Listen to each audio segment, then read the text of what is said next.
Bismillahir Rahmanir Rahim. My Islamic brothers and my Islamic sisters, Assalamu alaikum wa rahmatullahi wa barakatuhu. I am Muhammad Saklan and welcome back to our Alham Network channel. Viewers, this channel is dedicated to Islamic videos and I'm honored to have you all join me inshallah. Before watching this video, viewers, please don't forget to subscribe my channel and press the bell icon. Thank you so much. Dear viewers, today inshallah we will discuss about how can we prepare for Ramadan and what are the best deeds in this blessed month.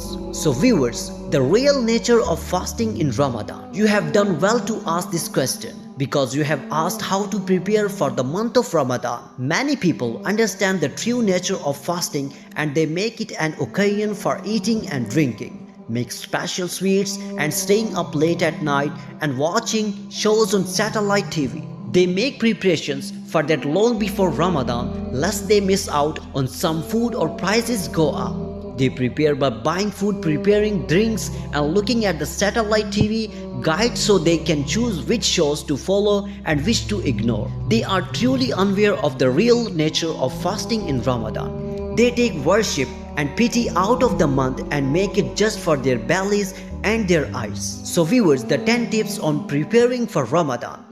Others are aware of the real nature of fasting in the month of Ramadan, so they start to prepare for Shaban and some of them even start before that. Among the best ways of preparing for the month of Ramadan are: the first one is sincere repentance. So viewers, this is obligatory at all times, but because of the approach of a great and blessed month, it is even more important to hasten to repent for sins between you and your Lord and between you and other peoples by giving them their rights, so that when the blessed month begins, you may busy yourself with acts of worship with a clean heart and peace of mind. Allah subhanahu wa ta'ala says, and all of you beg Allah to forgive you all believers, that you may be successful. So viewers, the second one is dua, like supplications. Some of the Salaf used to pray to Allah for 6 months that they would live until Ramadan, then they would pray for 5 months afterwards that He would accept it from them. So viewers, the Muslim should ask his Lord to let him live until Ramadan with a strong religious commitment and good physical health, and he should ask Him to help him obey Him during the month and ask Him to accept his good deeds from Him. Viewers, the third one is rejoicing at the approach of the blessed month.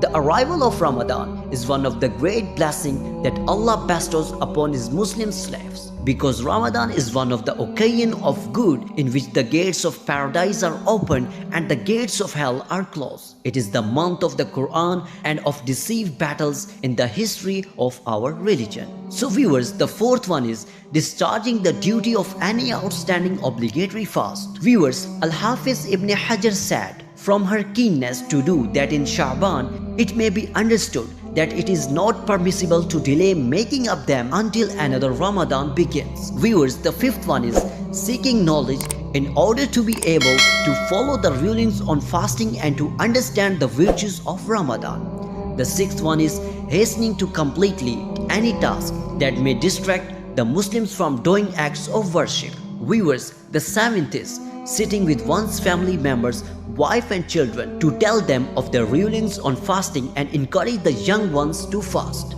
The eighth one is preparing some books which can be read at home or given to the Imam of the mosque to read to the people during Ramadan. Viewers, the ninth one is fasting some of the months of Shaban in preparation for fasting Ramadan. Hazrat Aisha Siddiqa radiyallahu ta'ala anha said, the Messenger of Allah used to fast until we said, He will not break his fast, and He used not to fast until we said, we will not fast. And I never saw the Messenger of Allah, peace be upon him, complete a month of fasting except Ramadan. And I never saw him fast more in any month than in Shaban. So viewers, basically this hadith explains the wisdom behind fasting in Shaban, which is that it is a month in which deeds are taken up to Allah. Some of the scholars mention another reason, which is that this fasting is like sunnah prayers offered beforehand in relation to the obligatory prayer.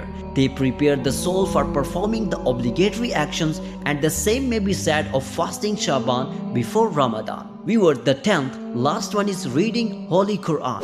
When Shaban began, Amr ibn Qas would close his shop and free his time for reading Quran. Abu Bakr al-Balkhi said, viewers, the month of Rajab is the month of planting, the month of Shaban is the month of irrigating the crops, and the month of Ramadan is the month of harvesting the crops. And he also said, the likeness of the month of Rajab is that of the wind, and the likeness of the Shaban is that of the clouds, and the likeness of Ramadan is that of the rain. So viewers, here is our today video. I hope that you have liked today's video. May Allah gives us the ability to understand the religion of Islam and follow it.